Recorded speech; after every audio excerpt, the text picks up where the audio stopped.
Exploração espacial é o conjunto de esforços do homem que visam a exploração do espaço e de seus corpos celestes. Enquanto o estudo do espaço, estrelas, dentre outros astros, é realizada principalmente por astrônomos com instrumentos materiais, a exploração física do espaço é realizada tanto por sondas robóticas não tripuladas, quanto por voos espaciais tripulados. Os corpos celestes e astros sempre foram motivo de grande fascinação na humanidade. Há registros de gregos, mesopotâmicos e astecas descrevendo vários acontecimentos celestes. Na era contemporânea, vários cientistas deram grandes contribuições para que o sonho de explorar o espaço pudesse se tornar realidade, como o russo Konstantin Tsiolkovsky, o alemão Hermann Oberth e o estadunidense Robert Goddard. Antes e durante a Segunda Guerra Mundial não havia um esforço conjunto que tivesse por objetivo a exploração física do espaço, mas foi realmente durante a Guerra Fria, com o início da corrida espacial, que os Estados Unidos e a União Soviética começaram a querer demonstrar superioridade na então inédita exploração do espaço. Programa Espacial da URSS. A URSS começou seu programa espacial com uma grande vantagem sobre os Estados Unidos. Isto ocorreu porque, devido a problemas técnicos para fabricar ogivas nucleares mais leves, os mísseis lançadores intercontinentais da URSS eram imensos e potentes se comparados com seus similares norte-americanos. Assim, os foguetes para seu programa espacial já estavam prontos como resultado do esforço militar soviético resultante da Guerra Fria. Por consequência, os soviéticos foram capazes de colocar o primeiro satélite artificial em órbita, o Sputnik, de quase 84 kg, e os primeiros homens, Yuri Gagarin e German Titov. O lançamento do Sputnik foi parte de um esforço de preparação da URSS para enviar missões tripuladas ao espaço, que consistiu em 8 voos não tripulados, Sputnik 1, Sputnik 2, Sputnik 3, Korabul Sputnik 1, Sputnik 4, Korabul Sputnik 2, Sputnik 5, Korabul Sputnik 3, Sputnik 6, Korabul Sputnik 4, Sputnik 7, e Korabul Sputnik 5, Sputnik 8. Os dois últimos, usando naves Vostok, já com padrão compatível com o envio de humanos ao espaço. Embora a URSS nunca tenha admitido, seu programa espacial incluía planos para pousar homens na Lua, este programa mais amplo chamava-se de Lunar L1. A prova disto é a existência de um módulo lunar soviético, chamado de LK Lander, cuja existência era desconhecida até recentemente no Ocidente. Porém, nem tudo eram sucessos no lado da URSS. Em um acidente ocorrido na plataforma de lançamento em 1960, dezenas de cientistas e técnicos soviéticos morreram, atrasando os planos soviéticos para o espaço. Mas o pior ocorreu em 1966, com a prematura morte de Sergei Korolev, o engenheiro-chefe do programa espacial soviético. Estes fatos somados à falta de verbas, pouco controle de qualidade da indústria soviética e o desinteresse dos militares da cúpula do regime pelo programa espacial foram as principais causas do fracasso dos soviéticos em chegar à Lua.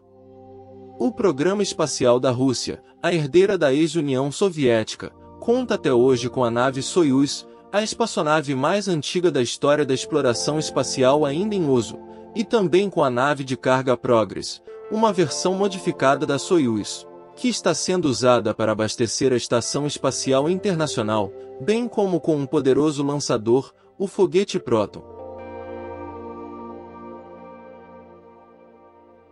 Programa Espacial dos Estados Unidos. Muito do atraso inicial do programa espacial dos Estados Unidos pode ser atribuído a um erro estratégico de investir inicialmente nos lançadores Vanguard, mais complexos e menos confiáveis que os lançadores Redstone. Isto acarretou em uma capacidade de lançamento norte-americana de 5 kg enquanto que a Sputnik 1, de 84 kg mas com capacidade de 500 kg, havia sido recém-lançada pela URSS. Em julho de 1958 é criada a Agência Espacial dos Estados Unidos, NASA, responsável por coordenar todo o esforço norte-americano de exploração espacial e administrar o Programa Espacial dos Estados Unidos.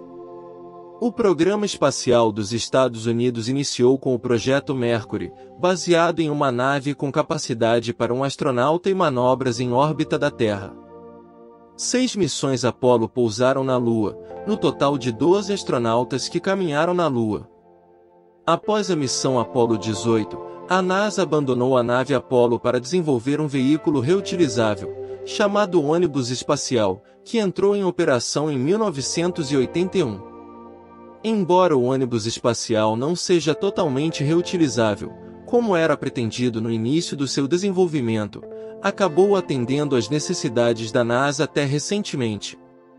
O projeto de construção de veículos espaciais reutilizáveis remonta de 1975, quando foram feitos os primeiros testes de um protótipo acoplado a um avião Boeing adaptado a testes de voo a grande altitude. O objetivo foi testar a aerodinâmica e a dirigibilidade do ônibus espacial. Foram construídas 5 espaçonaves deste tipo, chamadas Columbia, Challenger, Discovery, Atlantis e Endeavour, que foram usadas em diversas missões no espaço.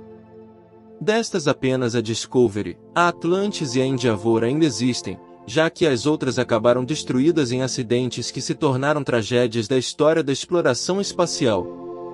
Ainda foram construídas mais 2 naves, uma chamada Enterprise, usada apenas para testes de pouso, mas sem capacidade de entrar em órbita, e a outra chamada Pathfinder, um simulador usado para treinamento dos astronautas.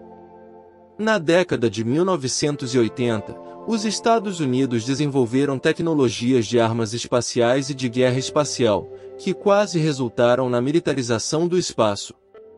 Foi concebida a Iniciativa Estratégica de Defesa, popularmente conhecida como Guerra nas Estrelas, que consistia numa rede de satélites militares armados, capazes de abater os mísseis balísticos intercontinentais soviéticos no espaço. Em resposta, a URSS criou a Estação Espacial Armada Apollo para fazer frente ao projeto dos Estados Unidos. Entretanto, após seu lançamento, Apollo caiu no Oceano Pacífico. Um dos grandes feitos recentes da NASA foi o telescópio espacial Hubble, posto em órbita da Terra em 1990, e que captou as mais nítidas imagens do céu até então vistas e que estão permitindo descobrir as origens de nosso universo. Atualmente os Estados Unidos participam, junto com outros 15 países, da construção da Estação Espacial Internacional. Programa Espacial da China. O Programa Espacial Chinês teve início em 1956, através da cooperação em ciência, tecnologia espacial e desenvolvimento de foguetes do governo comunista da China com a então União Soviética. Mesmo com o afastamento da então URSS devido a divergências políticas com o governo de Mao Tse-tung em 1960, a comunidade científica chinesa continuou seus testes e experiências e durante a década de 60 construiu e lançou diversos foguetes. O desenvolvimento do foguete orbital Longa Marcha, que seria o pilar dos lançamentos espaciais chineses, nos últimos anos da década, levaria a China a colocar um satélite, o Dongfang Hongyi, em órbita, em 1970, o primeiro de uma série de mais de 50 lançados nas décadas seguintes. Com o apoio do governo comunista chinês, no começo dos anos 70, o Projeto 714, que esperava colocar 2 homens em órbita terrestre, começou a ser desenvolvido, mas terminou cancelado por falta de investimento financeiro, devido a discordâncias políticas internas durante o período da Revolução Cultural. Foi somente nos anos 90 que a comunidade astronáutica da China pôde finalmente se dedicar seriamente ao esforço tecnológico de enviar um homem ao espaço, quando a Administração Espacial Nacional recebeu sinal verde e fundos suficientes para o desenvolvimento do programa Shenzhou, iniciado em 1992, que culminou com a primeira missão tripulada chinesa ao espaço em 15 de outubro de 2003, a Shenzhou 5, levando a bordo o coronel Yang Li Wei para 21 horas em órbita da Terra, colocando os chineses dentro do seleto clube dos 3 países que já enviaram humanos ao espaço por seus próprios meios. Atualmente, o governo e a Agência Espacial Chinesa programam-se para novas missões no espaço. Em 2020, a China espera ter em funcionamento Tiangong-3, a primeira estação espacial modular chinesa com capacidade de alojar por 40 dias 3 taikonautas. E em 2025 planeja conduzir com êxito a aterrissagem humana na Lua. Também foi estabelecido como objetivo construir uma base exploratória na Lua e conduzir missões tripuladas a Marte.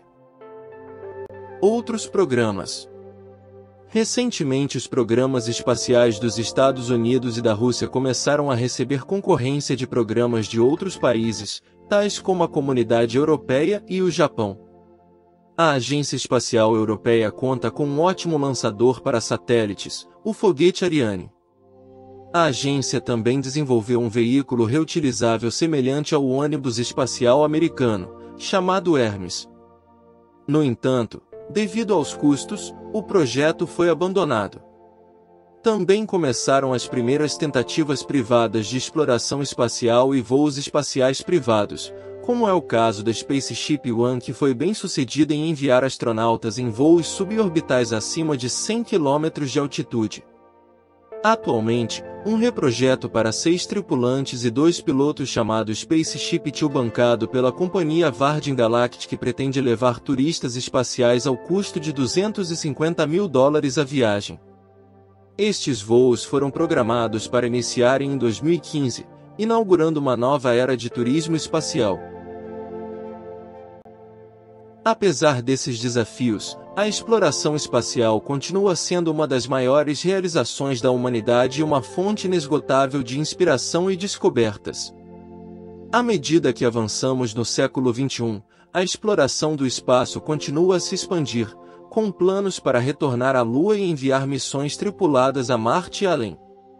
A exploração espacial pode ser a chave para o futuro da humanidade e nossa compreensão do universo em que vivemos.